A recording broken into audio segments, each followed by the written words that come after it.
finally, to end off this discussion, the second pack of DLC. We know what the summer DLC is going to be, the winter DLC. It's supposed to have a new story, a new dungeon, and... Well, it says DLC Pack 1 is just a taste.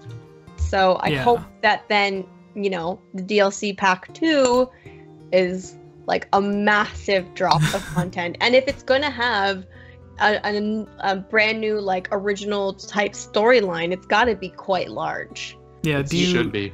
Yeah, I think starting off with the story. Sorry, Gehab, what were you saying? No, I was just gonna say I have it all here, so I can sort of begin talking about it. Well, go ahead and list it all for us. Yeah, it says it's gonna have an original new story, a new dungeon, and additional challenges. So just to start off with, also what Holly said, if it's gonna have a new story, it probably means probably a new town or something, and that itself is gonna have side quests. So I think this is gonna be sort of like The Witcher with their Hearts. No, it wasn't Hearts of Stone. Blood and Wine. Yeah, and Blood and Wine. Mm-hmm.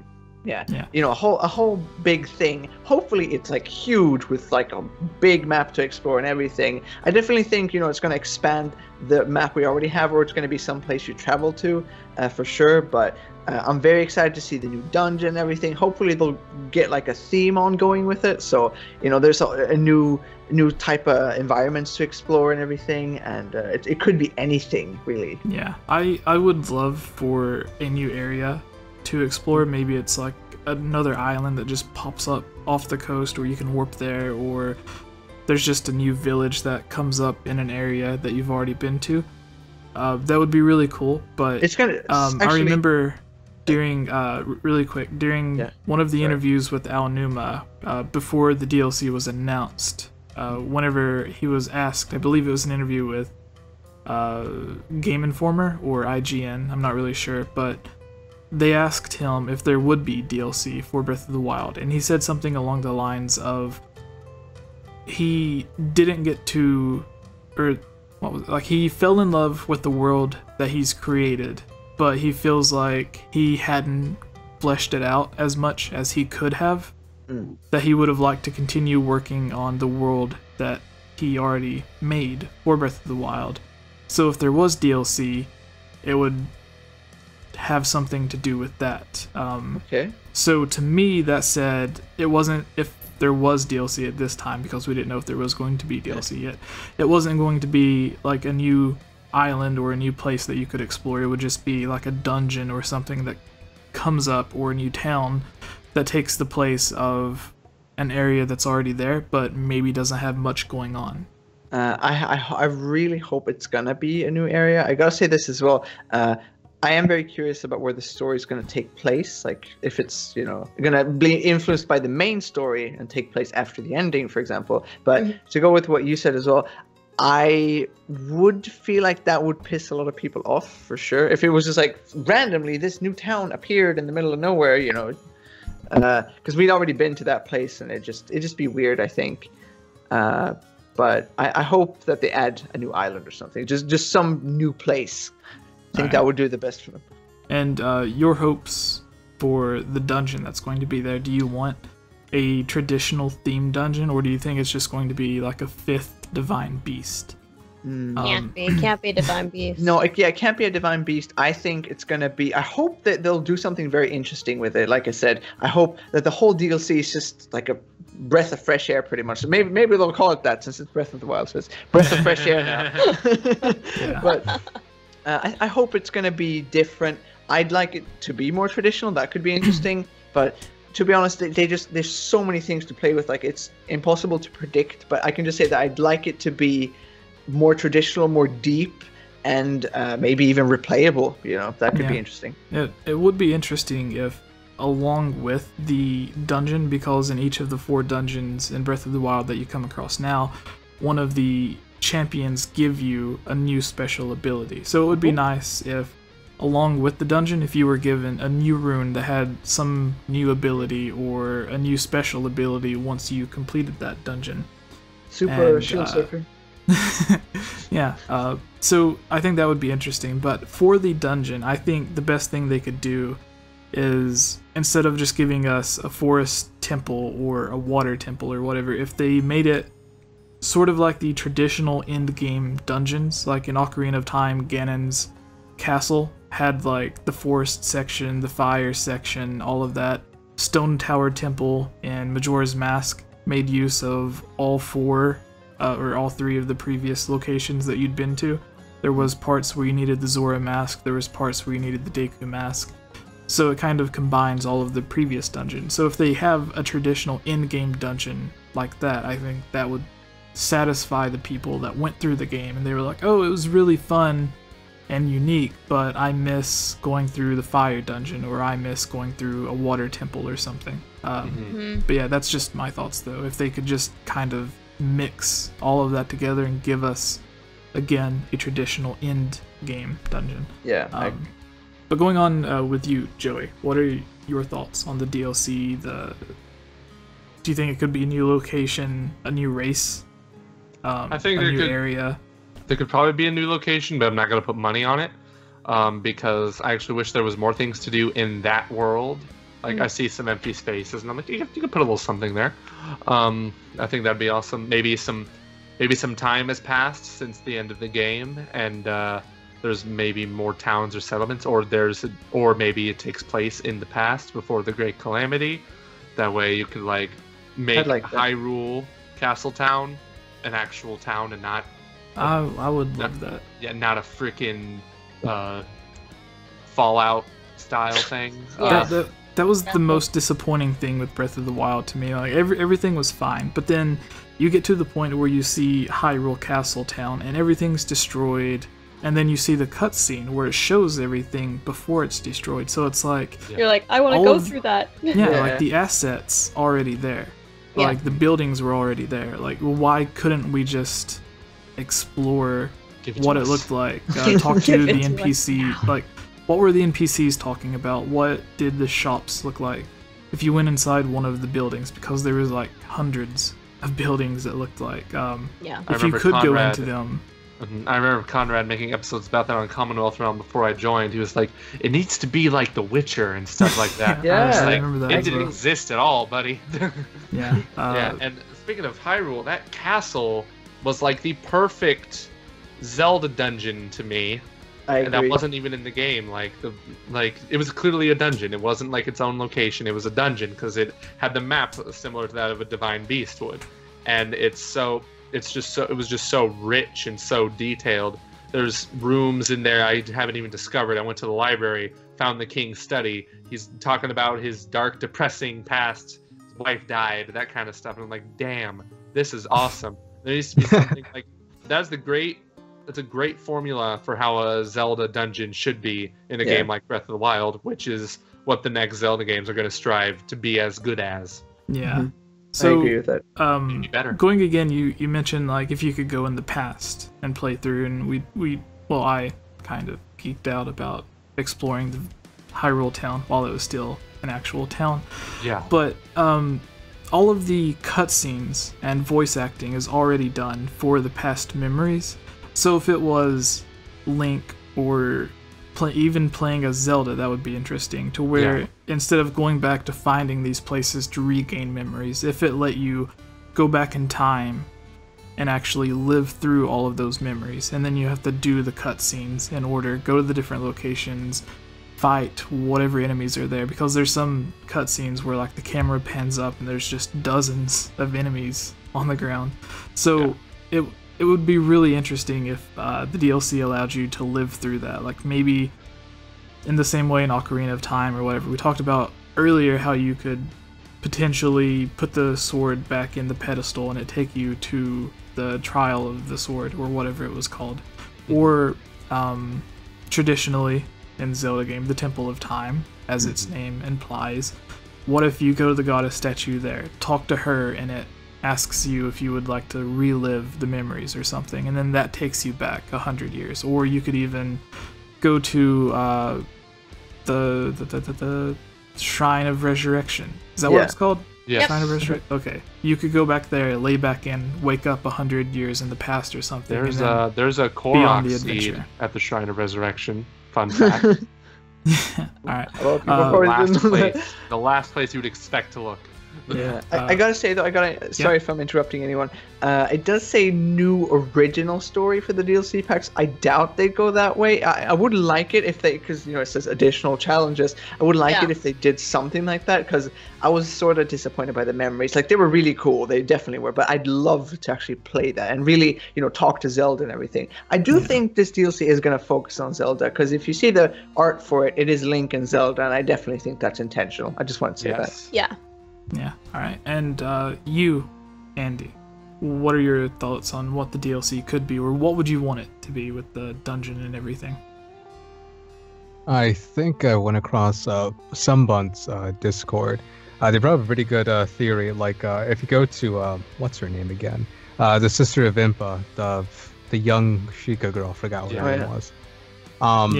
If you go through her stuff, she has, of course, all the different schematics about the Divine Beasts. I think, Jesse, you were talking about it too, that a possibility of a 5th Divine Beast. Yeah, there was someone in the Discord server that I have. You joined the voice chat there one day, and we talked about it. If there's a 5th Divine Beast, I'm gonna barf. Yeah, I'm not gonna. Do you want to go ahead and explain it, Andy? Or yeah, but like, just to keep it brief, essentially the map just shows all the Divine Beasts, plus one more that we haven't seen again or before. It's kind of like a whale Divine Beast, or at least that's how it looks like. Yeah, it's hanging from the ceiling. It looks like what a scaled down Divine Beast looks like in her house. Huh, okay. Yeah, so it could be that, could be something else. Personally, I would like it to be a dungeon modeled from the other Zelda dungeons, not a Divine Beast at all. Kind of in a similar vein to the Castle Town or the castle. That'll be my kind of wish. In terms of like the greater story of everything, I really want it to be more character driven, since I really don't. I feel like Breath of the Wild's plotline, its general story, was kind of very linear. Like in a game that prides itself to be like so unconventional, so non-linear. Personally, I think Breath of the Wild's story is actually very simple, and that actually kind of surprised me, because before Breath of the Wild came out, all of us were theorizing: is Zelda pregnant? Is this happened? What happened to the Master Sword? We were thinking about all these different convoluted plot points that we thought could happen, but then Breath of the Wild came out, and it's an extremely simple plot line that I think really caught us a lot of off guard. Yes. So, yeah. Like, if there is the details there, and it does get a bit more in depth if you go through and talk to like all of the NPCs and all of the people. I think it's similar to Majora's Mask, to where if you just go from dungeon to dungeon in Majora's Mask and beat the game, you get a sense of what the story is, but you get the real story of the game by doing all of the side quests. Yeah. And I think that's the same way in Breath of the Wild, where if you just go Divine Beast to Divine Beast, there isn't much there, but if you go around, talk to the NPCs, read all of the diaries, then you do get the story, but it's just not shoved in your face the way it is in traditional games. It's like you have to sit through and read 10 pages of Zelda's diary or something to get the full story. And see, that's the thing, like Joey said, like finding like the Zelda's diary is, there's so much about her in there, so much more like fleshed out into her, and it's really interesting. So I absolutely agree with Andy as well. We need that. We need more character development. Hopefully it's set after the ending of the game, without spoiling anything. Hopefully, we get more character development with just people in general. Yeah. Hopefully we get to keep that bow too. Yes. Actually, if you get the Twilight bow from Zelda, that shoots arrows of light. Oh, from the Zelda amiibo. Yeah, it does. I have it. Alright, and finally, you, Holly. Yeah. What are your hopes for the future winter DLC pack? Well, yeah, original story. I hope that it goes past what's already happened at the end, like where you see Zelda and she's like, all right, like let's get to work, bro, and she like walks off in the distance and Link follows her. I think that'd be really cool to start like rebuilding Hyrule and kind of see that process. Or it's like it's been a good chunk, it's like, and there are super like Terry Town. Yeah, and there are like other things that are starting to kind of go wrong or whatever, and it would be nice if like Hyrule, like Castle Town, is in the midst of being rebuilt, like you did with Terry Town and like stuff like that. That'd be super cool. I don't know. Yeah, and I just want it focusing more on like Zelda and being around Zelda and stuff, and yeah, I don't know. What if they brought back another villain from, like, let's say Vati from... Yeah, that'd be cool. Yeah, they could do that. I think the boss, they could really make all of the, oh god, what are they called? It's, my mind went blank, sorry. The Yiga clan. Like, the boss in the Yiga clan was kind of a joke. Such a joke. So, like, if they make it to where, so like, hateful, but they're just a bunch of goofballs. Yeah.